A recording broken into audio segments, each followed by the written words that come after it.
సేవకుడు అందించేటటువంటి వర్తమానాలలో కొన్ని వర్తమానాలు ఉజ్జీవింపజేసేవిగా ఉంటాయి. దీన్ని అర్థం చేసుకోండి. దేవుడు సేవకుల ద్వారా అందించేటటువంటి వర్తమానాలలో ఉజ్జీవింపజేసేటటువంటి వర్తమానాలు ఉంటాయి, అలాగే ఉద్రేకపు వర్తమానాలు ఉంటాయి. రెండు రకాలు. సంఘంలో సేవకుడు దేవుని యొక్క మాటలు పంచుకునేటప్పుడు రెండు వర్తమానాలు ఏంటది? ఉజ్జీవింపజేసే వర్తమానం ఒకటి, ఉద్రేకపరిచేటటువంటి వర్తమానం ఒకటి. అంటే కొన్ని వర్తమానాలు సేవకులు అందిస్తూ ఉన్నప్పుడు కొన్ని అనుభవపూర్వకమైనటువంటి వర్తమానాలు ఉంటాయి, కొన్ని చూసో చదివో ఇంకొకరు చెబితే వినో లేదంటే మరొక స్థలంలో చూసో కొన్ని వర్తమానాలు సేవకులు అందిస్తూ ఉంటారు. రెండు రకాలు. ఒకటి అనుభవపూర్వకంగా వచ్చేటటువంటి సేవ అందించే మాటలు, రెండు సహజంగా మనం అంటాం కాపీ కొట్టడం అంటాం. ఏమంటాం మనం? కాపీ కొట్టడం. అలాంటి సేవకులు అయితే అనుభవంతో చెప్పేటటువంటి వర్తమానాలకి ఎక్కడో చూసో ఎక్కడో వినో ఎక్కడో చదివే చెప్పే మాటలకి చాలా వ్యత్యాసం అనేది ఉంటూ ఉంటుంది. హల్లెలూయా. దేవుని మహాకృపను బట్టి గడిచిన సెప్టెంబర్ 11వ తేదీకి కరెక్ట్గా ప్రభు పరిచర్యలోకి వచ్చి 10 సంవత్సరాలు పూర్తయింది. ఈ 10 సంవత్సరాల అనుభవంలో, ఈ 10 సంవత్సరాలు ఈ సేవా జీవితంలో దేవుడు అనుభవపూర్వకంగా సంఘాలలోనైతేనేమి, కుటుంబాలలోనైతేనేమి, విశ్వాసులనైతేనేమి వారి వారి కుటుంబాలలో చేసినటువంటి కొన్ని కార్యాలను, కొన్ని విలువైన మాటలని ఈ రోజు మీతో సేవకునిగా పంచుకొనబోతున్నాను. హల్లెలూయా. ఒకప్పుడు ఎంతో భక్తిగా బ్రతికినటువంటి జీవితాలు ఈరోజు ఆ భక్తిని కోల్పోవటం మనం చూస్తూ ఉన్నాం.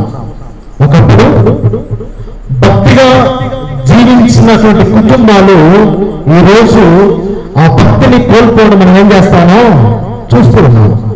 రెండవది, ఎందుకు ఆ కుటుంబాలు దేవుని మీద ఉన్నటువంటి భక్తిని కోల్పోయాయి అనేది కూడా మనం కొన్నిసార్లు గమనిస్తూ ఉంటాం.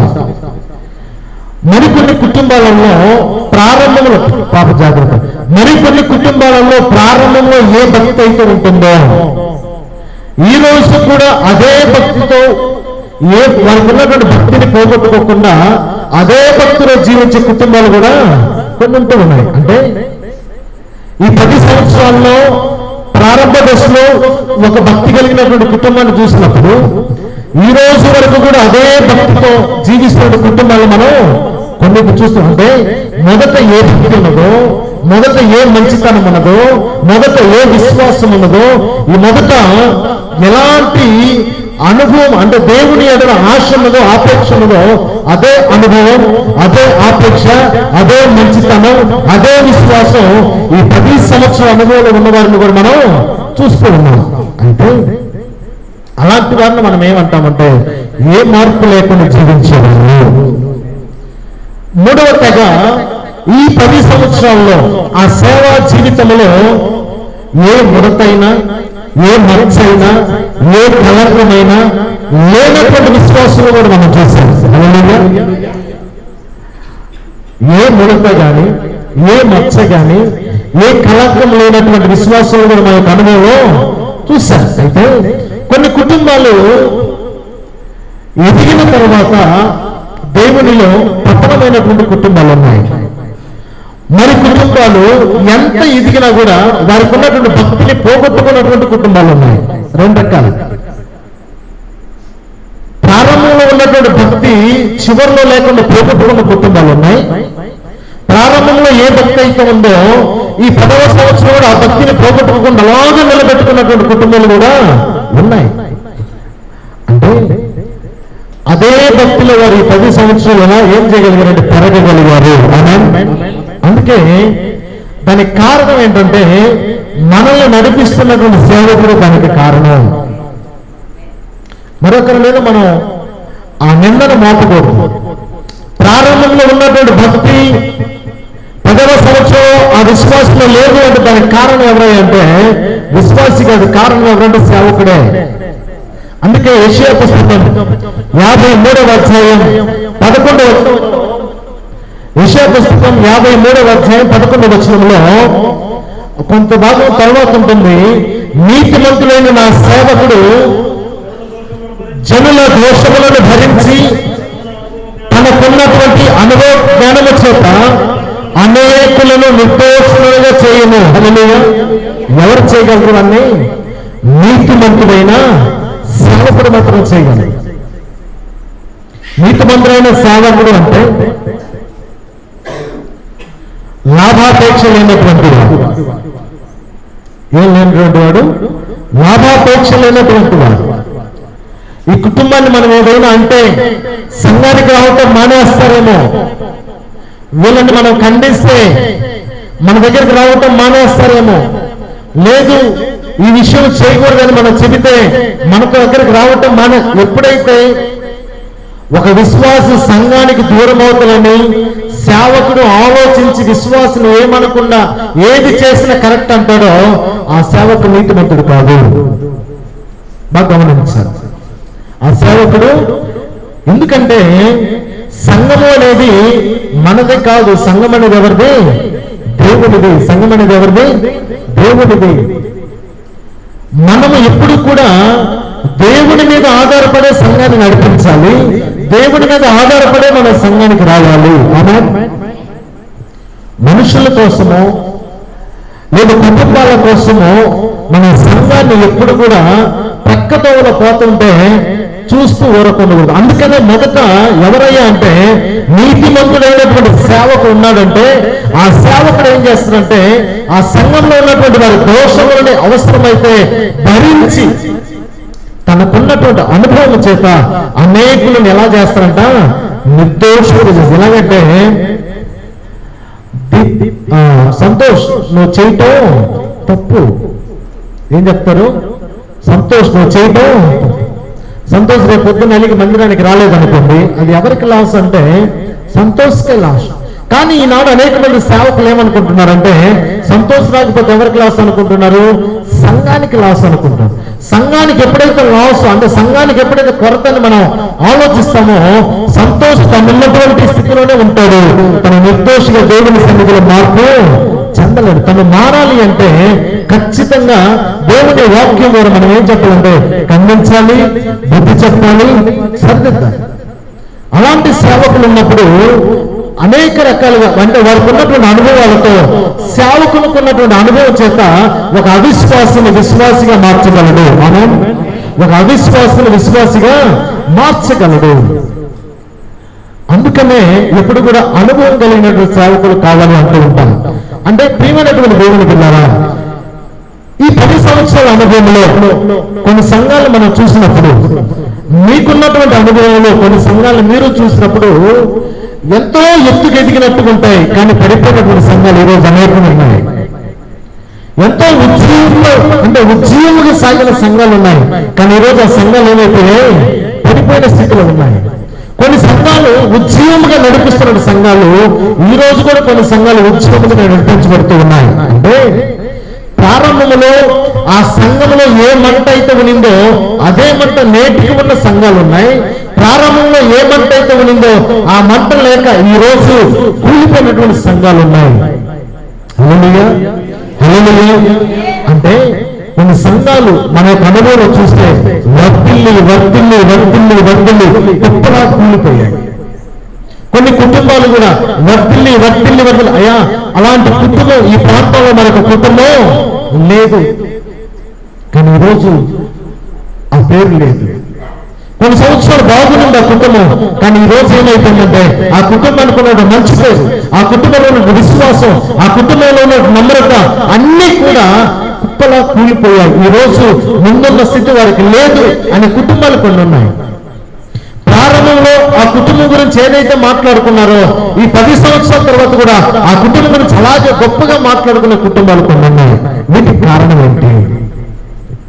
హల్లెలూయా, హల్లెలూయా. అలా కాకుండా ఈ సంఘాన్ని దేవుడు దినదినము అభివృద్ధి పరిచే సంఘంగా దేవుడు మార్చునుగాక. ఆమేన్. ఆయన కృప దినదినము సంఘంలో వర్ధిల్లునుగాక. హల్లెలూయా. అంటే ఎప్పుడైతే అలాంటి సేవకులు ఉంటారో ఆ సంఘాలన్నీ కూడా ఏమవుతాయంటే విస్తరించబడుతూ ఉంటాయి. అలాగే ఈ కల్వరి వర్షిప్ సెంటర్ పరిచర్య కూడా దేవుడు అలా విస్తరించునుగాక. ఆమేన్, ఆమేన్. ఎందుకంటే ఈ సేవకుడు ఈ రోజు రోజు రేపు లేకపోవచ్చు, కానీ సంఘము ప్రసన్నయ్య గారు లేదు, సంఘం ఏ రోజు కూడా బలహీన పడకూడదు. సేవకుడు ఉన్నా లేకపోయినా అదే. ఎందుకంటే ఎవ్వరు కూడా నిరంతరమైన వారు కానే కాదు. ఎందుకంటే జాన్ వెస్లీ గారు పాటపడతారు, అంతలోనే కనబడి ఇంతలోనే మాయమయ్యే ఆవిడమంటే జీవితం. అంతే. అంటే ఈ సేవకుడు ఖచ్చితంగా ఉంటాడు అనేది లేదు, కానీ సేవకులు మారినా కూడా సంఘం ఎలా ఉండాలంటే విస్తరించబడుతూనే ఉండాలి. సంఘము అనేది దేవుని యొక్క ఇల్లు. మనలాంటి సేవకులు అనేక మంది వస్తూ ఉంటారు, పోతా ఉంటారు, కానీ సంఘం అనేది స్థిరమైనది. సంఘం అనేది స్థిరమైనది. కాబట్టి సంఘం విస్తరించబడుతూ ఉండాలి. ఎందుకు కొన్ని సంఘాలు వర్తిల్లుతూ వచ్చి ఈరోజు కుప్పకూలిపోయాయి?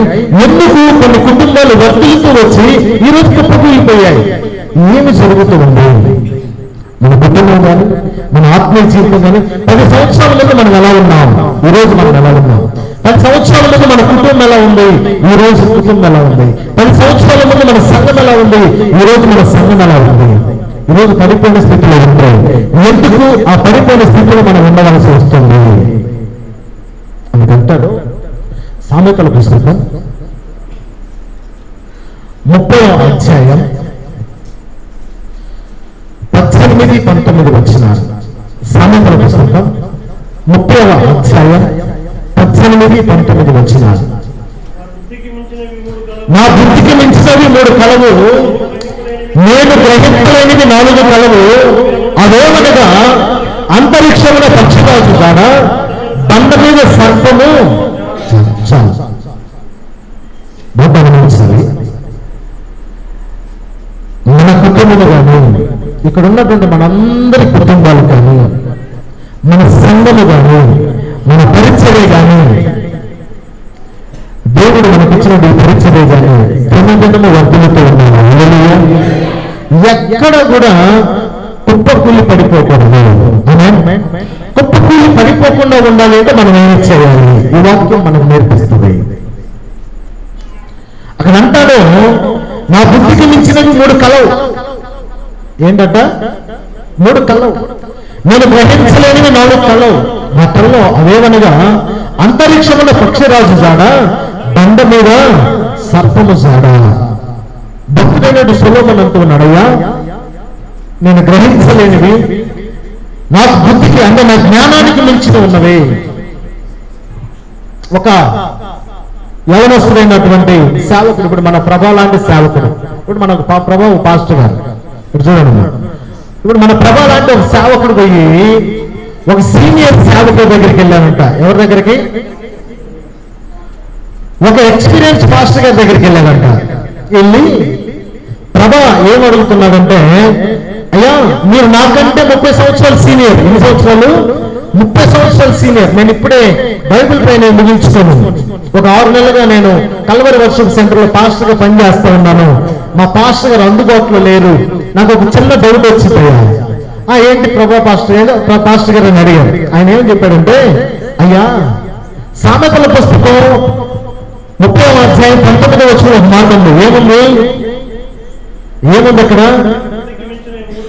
19వ వచనంలో ఏముంది? బండ మీద సర్పము జాడ, నడి సముద్రమున ఓడ జాడ, కన్యకతో పురుషుల జాడ. ఈ మాట నాకు అర్థం కాలేదయ్యా అని ప్రభా వెళ్ళి అడుగుతూ ఉన్నాడు సీనియర్ పాస్టర్. ఏం ప్రభా అడుగుతావా? ప్రభా వెళ్ళి అడుగుతూ ఉంటే ఆ పాస్టర్ చెప్పిందంట, పాస్టర్ గారు నాకు 30 సంవత్సరాలే అనుభవం. ఎన్ని సంవత్సరాలు అంట? అది కూడా ఆయన చెప్పడం ఎలాగున్నది, నాకు 30 సంవత్సరాలే అనుభవం. ఆ పై వచ్చిన చదువు అన్నాడు, 18 వచ్చిన. ప్రభా అడిగింది 19 వచ్చినానికి వెళ్ళాడు. ఆ పాస్టర్ గారు సీనియర్ పాస్టర్ చెప్పాడు, నువ్వు 18 వచ్చిన చదువు అన్నాడు. ఏముంది అక్కడ? నా బుద్ధికి మించినవి 3 కళలు నేను గ్రహించలేనివి. ఎవరు రాశారు అది? జ్ఞాని అయిన సొలొమోను రాశారు. పాస్టర్ గారు, జ్ఞాని అయిన సొలొమోనుకి అర్థం కదా ఆ వాక్యం. 30 సంవత్సరాల పాస్టర్ నాకేం అర్థం అవుతుంది? ఎటా ఇది బయట డౌట్ అడగటానికి. అయ్యా బండ మీద సర్పము జాడ అంటూ ఉన్నారయ్యా, అది నాకు అర్థం కావటం లేదు. ఎందుకంటే మట్టిలో వెళితే దాని పొట్టతో ప్రాగుతూ వెళుతుంది కాబట్టి గమనించవచ్చు పాము ఉందని. లేదు ఇసుకలో వెళితే ఆ మెలికలు తిరుగుతూ వెళుతుంది కాబట్టి చాడ గమనించవచ్చు. మరి ఈ మాట రాసి నాకు అర్థం కాలేదంటూ ఉన్నాడు కదా. ఈ మాటకి అర్థం ఏంటంటే ఆయన చెప్పాడంట, జ్ఞాని అయిన సొలొమోనుకి అర్థం కాక బైబిల్లో రాశాడు. ఆఫ్టర్ ఆల్ 30 సంవత్సరాలు సీనియర్, నాకేం అర్థమవుతుంది? అదే చెప్పాను.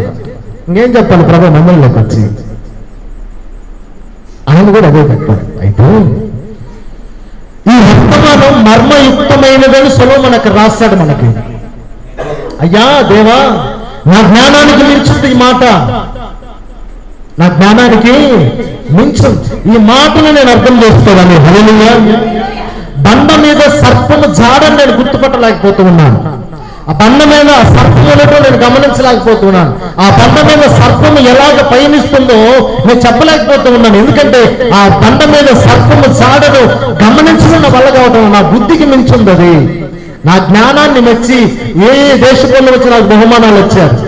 నేను చాలా జ్ఞానవంతుడని ప్రపంచమంతా కొనియాడారు. కానీ ఈ బండ మీద సర్పము జాడ మాత్రం నాకు అర్థం కావటం లేదయ్యా అని సొలొమోను అక్కడ రాస్తూ ఉన్నాడు.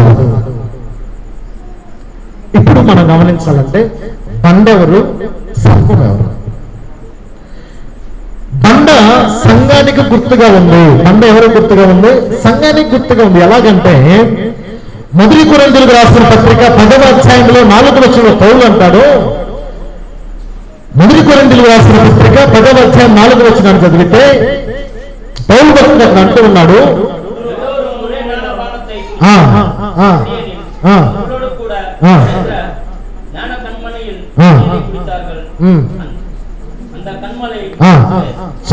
అంత కన్మలై అంటే ఆ బండ తెలుగులేదు. ఆ బండ క్రీస్తే. ఆ బండ ఎవరంట?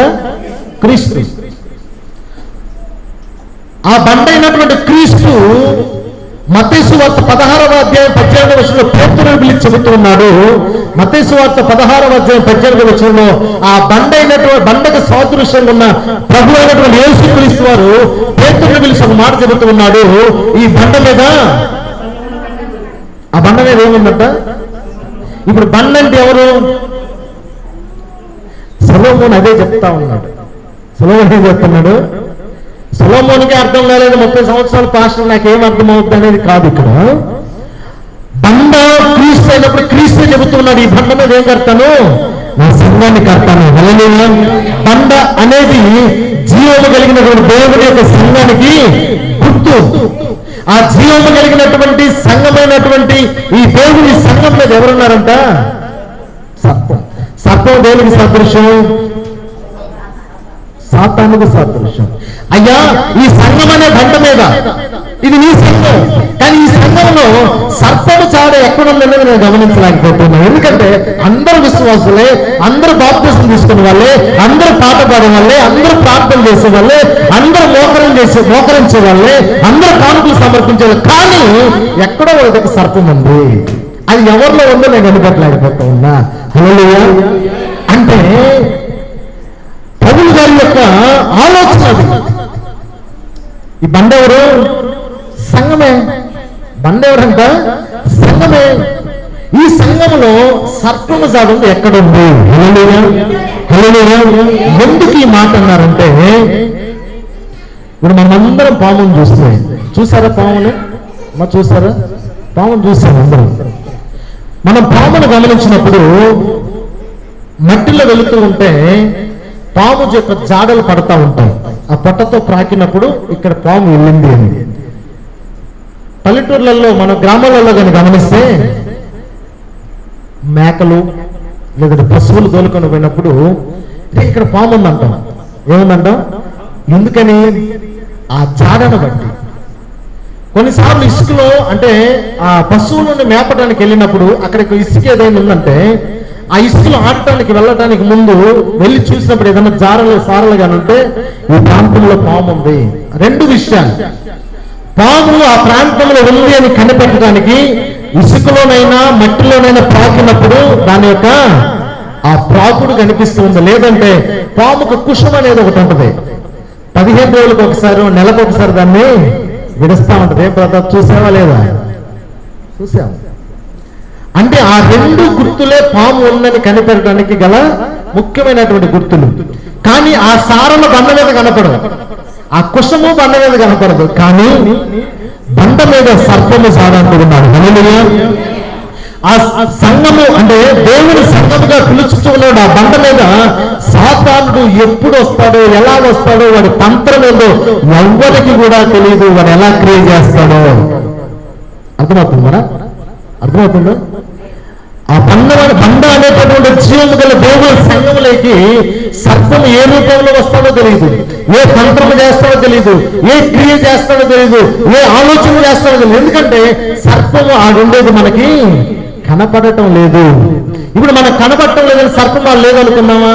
సర్పం ఉంది, కానీ అది మనకి కనపడటం లేదు. హల్లెలూయా, హల్లెలూయా.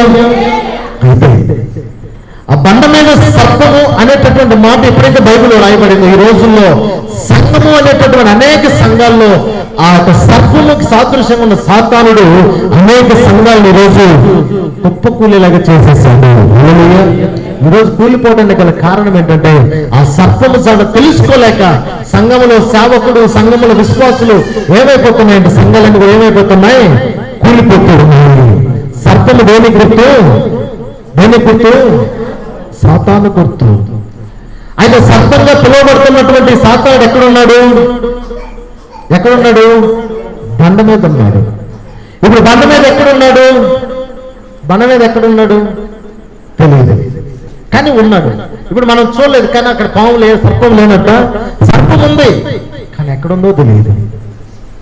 ఇక్కడ కూడా ఉండొచ్చు. ఇప్పుడు అది ఎవరిలో ఉందో తెలియదు, అంటే ఎక్కడుందో తెలియదు మనకి. అయితే సంఘాలలో సర్పము జాడ అంటే బండ మీద సర్పము జాడ అనేది బండ సంఘానికి సాదృశ్యం, సర్పము సాతానుకు సాదృశ్యం. ఈరోజు కుటుంబంలో కానీ లేదా సంఘంలో కానీ సాతానుడు ఎలా చొరబడుతున్నాడంటే గుర్తు పట్టలేనట్లుగా చొరబడుతూ ఉన్నాడు. ఎలా చొరబడుతున్నాడు? గుర్తు పట్టలేనట్లుగా చొరబడుతున్నాడు. తన కార్యాలు తను చేసుకుంటూ పోతా ఉన్నాడు. ఈ కుటుంబాన్ని నాశనం చేయాలా? అడ్డురేసి ఉంటాడు, తెలియదు మనకి. అది ఎలా వచ్చిందో తెలియదు, ఏ దారిని వచ్చిందో తెలియదు, ఎన్ని మెలికలు తిరిగిందో తెలియదు.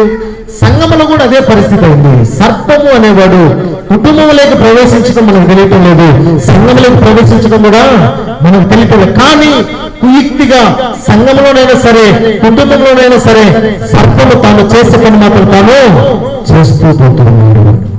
అందుకే నెహెమ్యా పుస్తకం 4వ అధ్యాయం 11వ వచనాన్ని చూస్తే, నెహెమ్యా పుస్తకం 4వ అధ్యాయం 11వ వచనం, మా విరోధులను వారు తెలుసుకొనకుండాను చూడకుండాను మనము వారి మధ్యకు చొరబడి వారిని చంపి పాన్ని ఆటంకపరచదమనుకునేది. నెహెమ్యా చెబుతూ ఉన్నాడు, అయ్యా మనకు విరోధులు ఎవరంట? మనకు విరోధులు సంఘానికి. అంటే దేవునికి విరోధి ఎవరైనా ఉన్నారంటే ఎవరు దేవునికి విరోధి? సాతానుడే. అక్కడ నెహెమ్యా చెబుతున్నా, అయ్యా మనకు విరోధులు మనకు తెలియకుండా మనము చూడకుండా మన మధ్యలోనికి వారు చొరబడి మనలను చంపి మనల్ని ఆటంకపరచాలని మాట్లాడుకుంటూ ఉన్నారయ్యా. హల్లెలూయా. భక్తుడైనటువంటి నెహెమ్యా మాట్లాడుతూ ఉన్నాడు. వారు మాట్లాడుకుంటున్న మాటల్ని, అయ్యా మన విరోధులు ఇలా మాట్లాడుకొని ఉన్నారు, వారు మన మధ్యలోకి రావాలనుకుంటున్నారు. ఎలాగా? మనకు తెలియకుండా, ఎలాగంట మనకు తెలియకుండా, మనము చూడకుండా మనల్ని ఆటంకపరచాలనుకుంటూ ఉన్నారు. పాము ఎప్పుడొచ్చి మన పక్కన నిలబడదో తెలియదు, తెలుసా ఎవరికైనా? శబ్దం వస్తుందా? సింహం వస్తుంటే శబ్దం వస్తుంది. అది 1 కిలోమీటర్ దూరం ఉండగానే గాండ్రించుకుంటూ వస్తుంది. కుక్క కూడా ఇదిలి చెవులని ఇదిలిస్తుంది మన దగ్గరికి వచ్చి. గమనించండి, కుక్కను కూడా గమనించండి. అది దగ్గరకు వచ్చి నిలబడితే ఏం చేస్తుంది? చెవులు టపా టపా కొట్టుకుంటుంది. కుక్క ఉందనైనా మనం గమనించగలం, కానీ పామును గమనించగలమా? సర్పము అంటే విరోధి మాట్లాడుకుంటూ వాళ్ళకు చూడకుండా, వాళ్ళకు తెలియకుండా మనం పోయి వారి యొక్క పనులను మనం ఆటంకపరుద్దాము. మన కుటుంబాల్లో కానీ, మన సంఘాల్లో కానీ, మన సేవా జీవితంలో కానీ సాతానుడు నువ్వు చూడకుండానే, నువ్వు గ్రహించకుండానే నీ ఇంటిలో, నీ సంఘంలో జొరబడతాడు. మనకు తెలియదు. చాలా సార్లు అసలు సావుకుడికి అంతుపట్టదు అనమాట. సావుకుడు గ్రహించలేడు, అసలు సావుకులే గ్రహించలేదు. సావుకుడు గ్రహించలేనంతగా, సావుకుల కంటికి కూడా కనపడకుండా, గుట్టు చప్పుడు కాకుండా సంఘాలలోకి చొరబడి ఎన్నో ఆత్మలను చంపేస్తా ఉన్నాయి ఈరోజు సర్పాలు.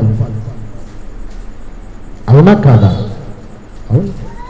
ఎందుకంటే దాని జాడ మనం కనిపెట్టలేము. అంటే సంఘంలో చొరబడి ఆత్మను చంపి ఆ యొక్క సంఘంలో జరగాల్సినట్టు ప్రతి కార్యాన్ని ఆటంకపరిచేవారు ఎవరైనా ఉన్నారయ్యా అంటే అది సాతానుడే. అందుకే ప్రతి క్రైస్తవుడు కూడా సాతాను యొక్క తంత్రములను గుర్తించే క్రైస్తవులుగా మారునుగాక. ఆమేన్.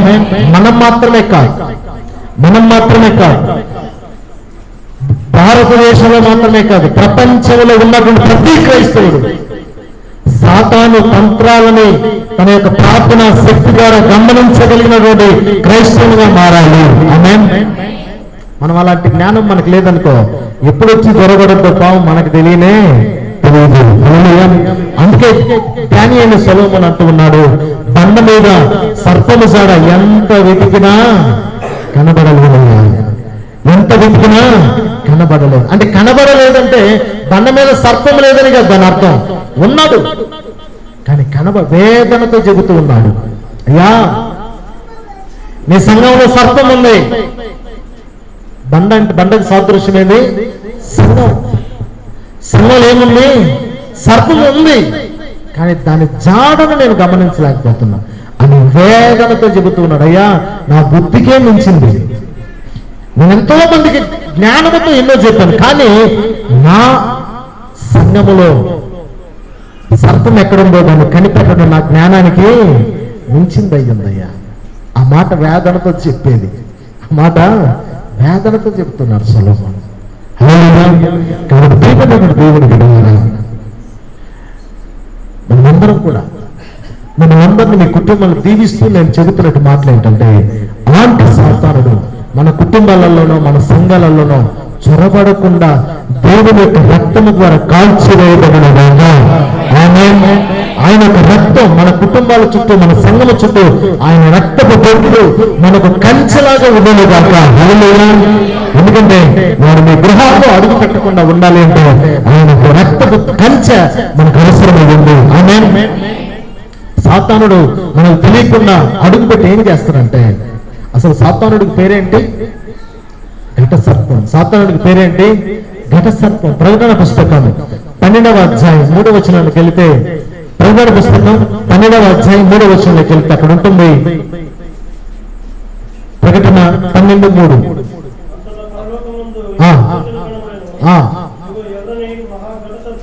ఏమంట?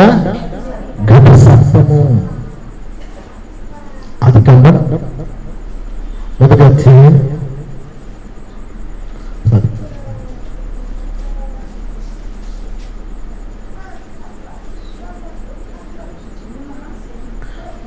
3వ అధ్యాయం, ఆదికాండం 3వ అధ్యాయం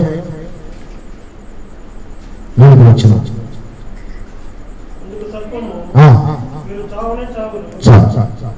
ఆదికాండంలో సర్పం ఉంది, ప్రకటనలో ప్రారంభం నుంచి చివరి దాకా ఏముంది? సర్పం ఉంది. సంఘ ప్రారంభంలో కూడా సర్పం ఉంటుంది, సంఘ ముగింపులో కూడా సర్పం ఉంటుంది. అందుకే ప్రకటనలో 12వ అధ్యాయం 3వ వచనంలో కానీ కంటిన్యూగా చూస్తే 4వ వచనంలో ఉంటుంది, 7వ వచనంలో ఉంటుంది, 8వ వచనంలో ఉంటుంది, 9లో ఉంటుంది, 13లో ఉంటుంది, 15, 16లో ఉంటుంది. అదే వచనంలో కంటిన్యూగా 7, 8 దిక్కుల ఆ అధ్యాయంలో మాత్రమే ఉంటుంది. మళ్ళా 12, 15వ అధ్యాయంలో కూడా ఉంటుంది. అలా 13వ అధ్యాయంలోకి వెళ్తే 2వ వచనం ఉంటుంది, 4వ వచనం ఉంటుంది, 11వ వచనం ఉంటుంది. అదే ప్రకటన పుస్తకమే చెబుతున్నాను నేను. ప్రకటన పుస్తకం అంటే దాదాపుగా ఆ సర్పం 34 దిక్కులు మనకు కనపడుతూ ఉంది. ఈ సర్పం ఎక్కడుంది అంటే ఆ ఘట సర్పం ఎక్కడుందంట? బండ మీద ఉంది. బండ దేని గుర్తు? సంఘాన్ని గుర్తు. సంఘాల్లో గాని కుటుంబాల్లో గాని వాడు ఎలా పని చేస్తాడంటే విష ప్రచారకుడుగా పనిచేస్తాడు. ఎలా పనిచేస్తాడు? సర్పం నాలుకలో ఏముంటది? మొదట సంఘంలోనైనా సరే కుటుంబంలోనైనా సరే ఎలా పనిచేస్తాడంటే విష ప్రచారకుడుగా పనిచేస్తాడు. కానీ ఎక్కడ చేశాడో తెలియదు, ఎప్పుడు చేశాడో తెలియదు. బాగా గమనించండి. ఇప్పుడు అనిత బాబు ఉన్నాడు, ప్రభా, వాళ్ళిద్దరు పక్క పక్కలో కూర్చున్నారు. ఇప్పుడు ఎల్లుండి వాళ్ళిద్దరు పక్క పక్కలో కూర్చోలేదు అనుకో. ఏంటి వీళ్ళిద్దరు పక్కలో కూర్చోలేదంటే, అయ్యా నన్ను ఎట్టనడంట, అయ్యా వాడు చిన్నపిల్లోడు కదా వాడు. ఎవరు చెప్పారు? ప్రభాకి ఏదో ఒక సర్పం చెప్పుకుంటుంది. ఎవరు చెప్పారు? ఏదో అంటే ఏ సర్పం చెప్పిందో తెలియదు. ఇన్ని కూడా ఎవరికి సాదృశ్యం? సర్పాలకు సాదృశ్యం. అలాంటి వారు మనలో ఉంటే మనం కూడా దేనికి సాదృశ్యం? సర్పానికి సాదృశ్యం. అన్నప్పుడు దేవుడు మనకి వాక్యం ద్వారా నేర్పించేది ఏంటంటే మనం అలా ఉండకూడదు. సర్పము నాలుకలో ఏముంటది? అమృతం ఉంటదని చెప్పాలి. ఏముంటది? అమృతం ఉంటది. ఎందుకంటే అబద్ధాన్ని కూడా నిజమని నమ్మించగలిగే సర్పం యొక్క లక్షణం. ఎట్లా? అబద్ధాన్ని కూడా ఏమని నమ్మించగలదు? నిజమని నమ్మించగలదు. ఇది మనం చూస్తే సాతాను మొదట ఆది కాండంలో చదివినటువంటి వాక్య ప్రకారం విష ప్రచారకుడు. ఎవరంట? విష ప్రచారకుడు. అంటే ఒకరి గురించి తక్కువగా చేసి మాట్లాడటం, ఒకరి గురించి తప్పుగా మాట్లాడటం. మీరు అక్కడ గమనిస్తే ఈ సృష్టిలో దేవుడిని మించిన వారు ఎవరైనా ఉన్నారా? ఈ సృష్టిలో దేవుడిని మించిన వారు ఎవరైనా ఉన్నారా? కానీ సాతాను అంత మంచి నమ్మకమైనటువంటి దేవుని మీద కూడా అబద్ధం చెప్పింది. ఎక్కడ? అవ్వ దగ్గరికి వెళ్ళి ఏం చెప్పిందంటే ఆ విషపు మాటలు. అక్కడ చూస్తే సర్పము 5వ వచనంలో ఒక మాట ఉంటుంది, మీరు ఆ వాటిని తినుదినమున మీ కన్నులు తెరవబడి మీరు ఎలాగుంటారంట? ఆది కాండం 3వ అధ్యాయం 5వ వచనంలో ఒక మాట ఉంటుంది, మీరు దేవదూతల వలె ఉంటారు అంటుంది. ఏముంటుందంట? ఉందా లేదా బైబిల్లో? ఏలయనగా తినుదినమున మీ కన్నులు తెరవబడి మీరు మంచి చెడ్డలను ఎరిగిన వారై దేవతల వలె ఉంటారు. ఎలాగుంటారు? దేవతల వలె ఉంటారు. దేవుడు గొప్పదా? దేవత గొప్పదా? దేవుడు గొప్పదా? దేవత గొప్పదా? ఆదాము అవ్వ ఎవరిలాగా సృష్టించబడ్డారు? 1వ అధ్యాయం 27 వచనం చూడండి ఒకసారి. 1వ అధ్యాయం 27 వచనం. దేవుని పోలికన. ఎలాగంట? ఇప్పుడు దేవుడు గొప్పదా? దేవత గొప్పదా? ఇప్పుడు ఆదాము అవ్వ ఎవరి పోలిక సృష్టించబడ్డారు? దేవుడి పోలిక. కానీ సర్పం వచ్చి ఆవకేం చెప్తుంది? అవ్వ ఏం చెప్పాలి అప్పుడు? బుద్ధి లేని గానా? నేనే దేవుని పోలికను ఉంటే దేవునికి తక్కువైనటువంటి దేవతల వల్ల ఉంటారని నువ్వు నాకు చెప్పాలా లేదా? అప్ప దేవదూతల వల్ల ఉంటామా అంటే అసలు ఆ ఉత్తేజం. దేవుడు తన పోలిక చొప్పున చేసుకుంటే ఈ సర్పం ఏం చేసింది? టోటల్ గా బ్రెయిన్ వాష్. కొంతమంది దగ్గర మనం కూర్చున్నాం అనుకో, 10 నిమిషాలు కూర్చుంటే చాలు, మన మెదడు మనలో ఉండదు, వాళ్ళ మెదడు మన మెదడులో ఉంటుంది, తల్లో ఉంటుంది. మార్కెటింగ్ బిజినెస్ లైక్ మీరు వెళ్ళి చూడండి, వాళ్ళకి మంచి హోటల్ వేస్తారు, హోటల్లో మంచి ఏసీ వేస్తారు, 2 సంవత్సరాలు 10 లక్షలు సంపాదిస్తామని చెప్తారు. మనం ఆడే మిద్దిలలో మేడలు కడతా ఉంటాం, కారు కొంటాం, మిద్ది కొంటాం, బండి కొంటాం, అన్ని కొనేస్తాం. కారణం ఏంటో తెలుసా? ఆ ఏసీలో ఉన్నంత వరకు ఆ మార్కెటింగ్ గురించి ఎవరైతే మన క్లాత్ చెప్తామో వాడి మైండ్, వాడి బ్రెయిన్ ఉంటుంది మన తల్లో. బయటకు వచ్చినాక కనపడుతుంది ఎండ, గాలి, వాన, దుమ్ము. ఆ ఏదైనా వనములో సర్పము అవ్వ దగ్గర ఉన్నంత వరకు సర్పం అవ్వ బ్రెయిన్ అవ్వలో లేదు, సర్పం బ్రెయిన్ అవ్వలేకి వెళ్ళిపోయింది. విష ప్రచారం అలాగుంటది. సాతాను మొదట ఏం చేశానంటే దేవుడి మీదనే విష ప్రచారం చేయడం ప్రారంభించాడు. అవునా కదా?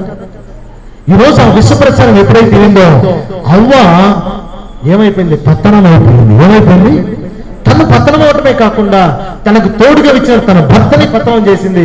టోటల్ గా తన కుటుంబాన్నే పతనం చేసుకున్నది. సర్పం యొక్క కుయుక్తి అది.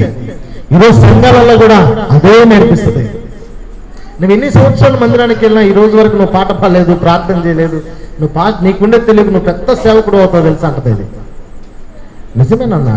మా పాస్టర్ గారు ఒక్కరోజు కూడా నాకు అవకాశం లేదు ప్రార్థన చేయమని, పాట పాడమని. ఏమంటా? ఒక్కరోజు కూడా అవకాశం లేదు. వసదరాదా ఆలోచన అంటే ఆ రోజు నుంచి బలిపీఠం మీద నిలబడ్డట్టు, వాక్యం చెప్పినట్టు, 5,000 మంది ఎదురు కూర్చున్నట్టుగా వాడు ప్రార్థిస్తూ ఇట్టంటే పడిపోయినట్టుగా కళలు వస్తూ ఉంటాయి. ఇంకా సర్పం యొక్క ఆలోచన ఏంది? మొదట విషప్రచారం చేసింది. ఇంకా వాడిని ఆ బాహ్య ప్రపంచంలో చేసకపోతే కళల మీద కళలు, దర్శనాల మీద దర్శనాలు. పాస్టర్ గారికి అక్కడికి వచ్చి చెప్తారు, సార్ రాత్రి భలే దర్శనం వచ్చింది సార్. ఏంది? నేను సేవకుని ప్రసంగిస్తా ఉన్నాను సార్. నీతిమంతుడైన పాస్టర్ గారైతే తన భారాన్ని మోస్తూ అల్ప విశ్వాసిగా ఉన్న తనని విశ్వాసిగా మార్చుకుంటాడు. ఇది కాదు నాయనా. ఒకవేళ పాస్టర్ గారిలో ఆ 30 సంవత్సరాలు సీనియర్ పాస్టర్ లాంటి అనుకో, వీడు నాకు ఎముడయ్యేటట్టు ఉన్నాడని ఏం చేస్తారు తెలుసా? అప్పటి నుంచి కట్ చేయటం ప్రారంభిస్తారు. ఇప్పుడు అక్కడ ఎవరెవరు ఇబ్బంది పడ్డారంటే, ఒక విశ్వాసి దేవుని బిడ్డ నాశనం అయ్యాడు. ఆ సంఘము ఒక విశ్వాసి పోవటం వల్ల ఏమవుతుందంటే సంఘములో కొరత అనేది ఏర్పడుతూనే ఉంటుంది. మీరు గమనించండి, ఒక నీరు ఏదో ఉందనుకోండి, ఒక గట్టేసాం, కాలువకి నీళ్లు ప్రవహిస్తూ ఉన్నాయి, ఒక గట్టేసేసాం, నీళ్లు స్టాప్ అయ్యాయి. ఆ గట్టులో నుంచి నువ్వు కొంత చెక్కేసావు అనుకో, నువ్వు కట్ అవటం ఏమవుతూ ఉంటుంది? ప్రారంభం అవుతూనే ఉంటుంది. సర్పం యొక్క కుయుక్తి అది. అవ్వ రోజు చెప్పాల్సింది, ఆల్రెడీ మేము దేవుని పోలికగా ఉంటే మేము మళ్ళా దేవతల పోలికగా ఉండటం ఎందుకు? కానీ చెప్పటానికి అవ్వకి వీలు లేనంతగా సాతానుడు విష ప్రచారం చేశాడు. ఆయన మిమ్మల్ని మోసం చేస్తా ఉన్నాడు. ఏం చేస్తున్నాడంట? మోసం చేస్తున్నాడు. మీ కళ్ళు తెరవబడతాయని ఆయన అలా చెప్పాడు. ఏమంటే మీరు కళ్ళు తెరవబడతాయి, మీరు మంచి చెడ్డలు ఎరిగిన వారు అవుతారని ఆయన అలా చెప్పాడు. వస్తుంది ఆయన పోలిక లేదు, ఏమి లేదు. మీరు అవన్నీ అబద్ధాల మాటలు. మీరు దేవతల వల్లే ఉంటారు. ఈరోజు కొన్ని కుటుంబాల గురించి బాగా ఉన్నటువంటి వారు, బాగా ఉన్నటువంటి కుటుంబాలు విడిపోవటానికి గల కారణం ఏంటి? కొట్టుకోనా, తిట్టుకోనా? ఏంటి కారణం? విష ప్రచారం. దేనికి కారణం? సొలొమోను అనేది అదే. ఈ సర్పం ఎక్కడ ఉంది? 4 నెలలు చూస్తే సంఘంలో బ్రహ్మాండంగా మాట్లాడుకుంటూ ఉంటారు. 5వ వారం వచ్చేసరి ఈమెక్కడ, ఆమె అక్కడ, ఆయన ఎక్కడ, ఈయన ఎక్కడ. ఏంద్రా ఈ కొత్త రకం? కారణం విష ప్రచారం. కారణం ఏంటి? విష ప్రచారం. కాబట్టి ఈరోజు బండ మీద సర్పము జాడనేది మనం తెలుసుకోగలిగాం. సంఘములో కానీ కుటుంబంలో కానీ సర్పము ఎక్కడుందో మనం గమనించలేము. ఆ విష ప్రచారం ఎక్కడుందో మనం గమనించలేము. కానీ గమనించగలిగే దేవుని బిడ్డలుగా దేవుడు మనల్ని మార్చునుగాక. ఆమేన్. ఎప్పుడైతే గమనించగలిగే దేవుని బిడ్డలుగా మనం మారుతామో ఆ రోజే మన కుటుంబాలు బాగుంటాయి, మన సంఘాలు బాగుంటాయి. హల్లెలూయా. అత్త కోడలు బాగుంటారు. ఎవరైనా ఒకరు వచ్చుకోవాలి సార్ మన ఇంటికి, మీ అత్త మాట్లాడేది లేదు, కోడలు మాట్లాడేది. వచ్చింది ఎవరు? ఇప్పుడు వాక్యంలో ఉన్న అంశం చెప్పండి. వచ్చింది ఎవరు? సర్పం. కానీ ఎందుకు వచ్చిందో తెలియదు, ఏమో తెలియదు. వచ్చిన అరగంట తర్వాత మొత్తం మ్యాటర్ సిస్టమే మారిపోతుంది. ఆ సర్పాన్ని గమనించాలి మనం. ఆ సర్పాన్ని గమనించే క్రైస్తవులుగా మారాలి మనం. అది సంఘంలోనైనా సరే, కుటుంబంలోనే సరే, మరొక స్థలంలో అయినా సరే, ఎవరి మీదైనా సరే, ఎవరి మీదైనా సరే మొదట మనం గమనించాల్సింది ఏంటంటే, ఎవరైనా సరే ఇంకొక సంఘము గురించి మన దగ్గర మాట్లాడుతూ ఉన్నాడంటే ఆ సంఘములో వాడు విషపు సర్పమని గుర్తు. ఎందుకంటే ఆ సేవకుడు ఆ విశ్వాసం అంత నమ్ముంటాడు, ఆ సంఘస్థులు ఆ విశ్వాసం అంత నమ్ముంటాడు. కానీ ఆ సంఘం గురించి, ఆ సేవకుని గురించి ఒకడొచ్చి తప్పుగా మాట్లాడుతున్నాడు. వాడు ఎవరితో సమానం? విశ్వ సర్పముతో సమానం. వాడు భూమి మీద ఉన్నంత వరకు డేంజరే. కానీ విష సర్పాలతోనే మళ్ళీ పోయి జాయిన్ అయ్యావు అనుకో, నీ జీవితం ఏమైపోద్ది? ఇంకా అప్పుడు పెద్ద కొండ సిలువలు వస్తాయి. అప్పుడు ఇప్పుడు వచ్చిందన్నది చిన్నవి, వానకోకిల, చిన్న చిన్న పాములు ఉంటాయి. ప్రతాప్ 2 పేర్లు చెప్పి, చిన్న చిన్న పాముల పేర్లు. వానకోకిల అంటే చిన్నది, వానకోకిలైనా డేంజరే, పెద్దదైనా విషమే. విషము